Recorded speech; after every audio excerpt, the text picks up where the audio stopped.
In this video, we'll show how to host railings on walls, floors, roofs, ramps, and even topography. In Revit, the railing tool is often used to create objects other than handrails and balustrades. Linear repeating objects such as solar shading, fencing, barriers, and even hedges are often created using the railing tool. This is made possible by the ability to host railings on objects other than stairs and ramps. I have the exercise file hosted railings open, and we'll start by placing a fence along the line of the wall here at the top of the site. As there's a large change in level, we need this fence to prevent anything from accidentally falling over. It will be easier to create the railing in a plan view, so from the project browser we'll open up the site plan view. Now, zooming into the top of the screen, we can see the walls where we need to place the fence. So to do this, we'll go to the Architecture ribbon tab, and from the Circulation panel, we'll click on the Railing tool. Looking at the type selector, we can see that we have the Fencing Post and Boards type active, and this is the one we'll use. And looking below this, we can see the base level parameter is set to first floor, so we'll click on and we'll change this to second floor as that coincides with the top of the wall. Looking at the Create Railing Path ribbon, we have the Line Sketch tool enabled. So I'm going to change this to be the Pick Lines tool. And now we can zoom in a little here and just click on the center line of the walls to trace those for our railing path. Now, looking at the vertical line here, we can see this extends the entire length of the wall, so we need to trim this back a little. So from the Modify ribbon tab on the Modify panel, we'll choose the Trim Extend Single Element tool. And now we'll zoom in and we'll click this edge of the mullion here as the boundary. And then we'll click on the top side of the line here as the side to keep. So now let's trim that off to the right side.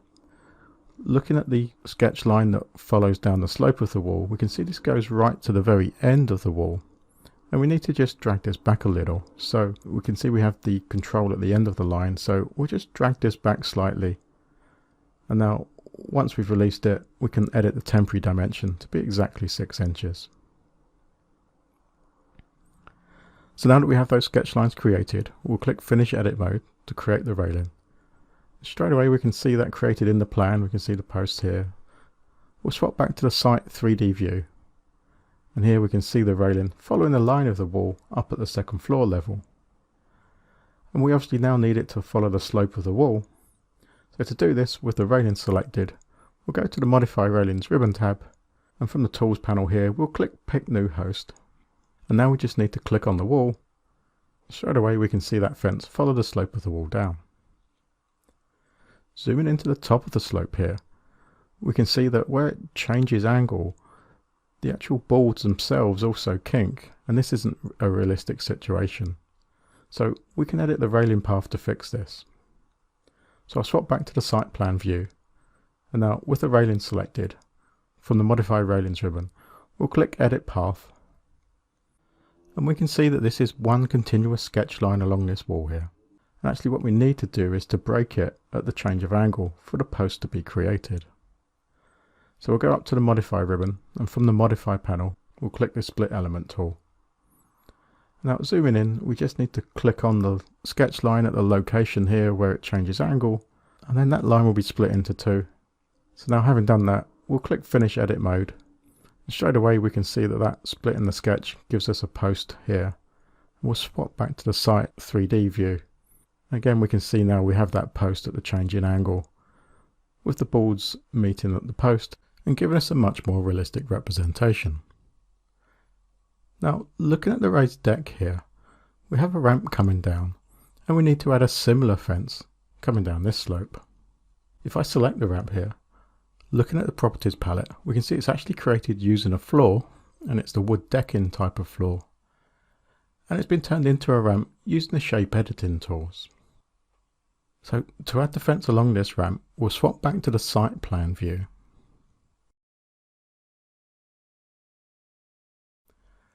And now we'll go back to the Architecture ribbon tab, and on the Circulation panel, we'll click the Railing tool. We can see we still have the fencing post and boards type selected, so we'll use this one. And we have the line sketch tool enabled, so we'll zoom in a little and just snap to the edge where it intersects with the wall, and then we'll click to snap to the top of the slope, and then again at the bottom of the slope. And we've now got two sketch lines created, so we know we'll have a post at the top of the ramp.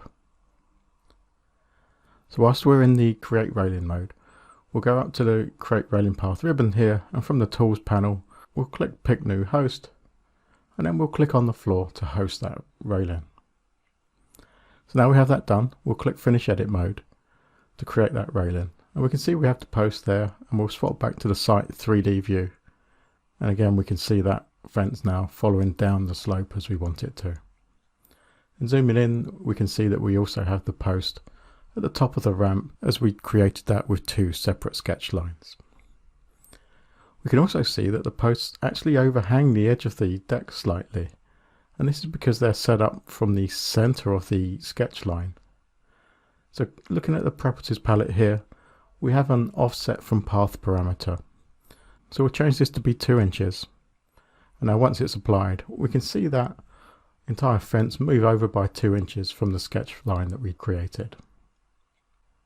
So now panning around to the front of the building, we can see that we have a ramp that's coming from the driveway up to the deck in here.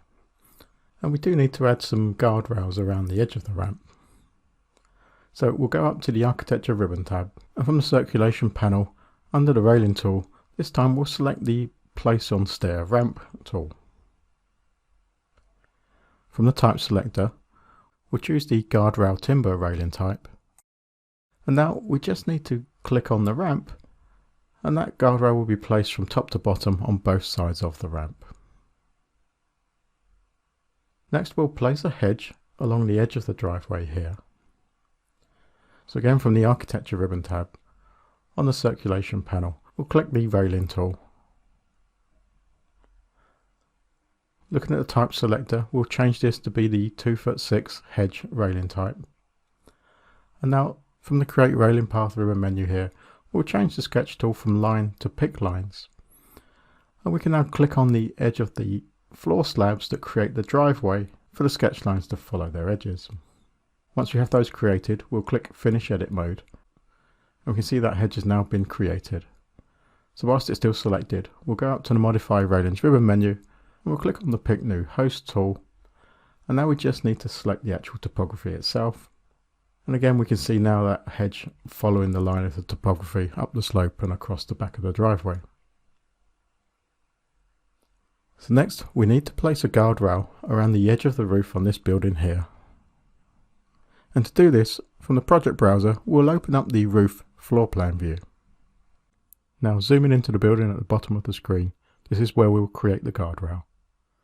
So from the architecture ribbon tab on the circulation panel, we'll click on the railing tool. From the type selector, we'll change the type to be the roof guard railing type. Now looking at the draw panel, we'll change the sketching tool to be a rectangle. And now from the options bar, we'll change the offset to be 6 inches. Now if we zoom into the corner of the roof here and snap to the end point, we can see that the rectangle we're sketching is offset 6 inches from that point. However, it's offset to the outside, so I'll press the spacebar on the keyboard and that will flip the offset direction. And now we can pan down to the opposite corner and snap to that, and we can see now we have our rectangle inset by 6 inches from the edge of the roof. So now we'll go up to the create railing path ribbon, and from the tools panel we'll click pick new host, and then select the roof for the railing to be hosted by. Now we'll choose finish edit mode to create that railing, and we'll swap back to the site 3D view, and we can see now the railing following around the edge of the roof but also following the slope. So now panning down to the end of the other building here, we want to add some solar shading to the end of the roof. Looking at the solar shading below, if we select that, we can see that's a railing and it's the type shading. So we'll add this to the roof above, and whilst it's still selected, we'll go to the modify ribbon menu, and from the create panel here we'll choose create similar. And we can see now that that's taken us to the Create Railings tools. And looking at the type selector, we have the shading railing type selected. We'll change the base level from first floor to roof. And now from the Create Railing Path ribbon here on the Draw panel, we'll change the tool to be Pick Lines. Now we just need to select the edge of the roof, and we can see we get a sketch line created along the edge of the roof. So we'll click Finish Edit Mode, and we can see that that's created up at the roof level. However, it's facing the wrong direction, so zooming in here we can see it's pointing into the building. And if we orbit around a little, we can see that we have the flip controls here, so we'll click on these to flip the orientation, and now we can see it's facing the correct way. So with it still selected, we'll go up to the Modify Railings ribbon tab here, and we'll click the Pick New Host tool. So we'll select the roof, and straight away we can see that solar shading railing follow the line of the roof as we want it to. And that now completes adding all of the railings to this project.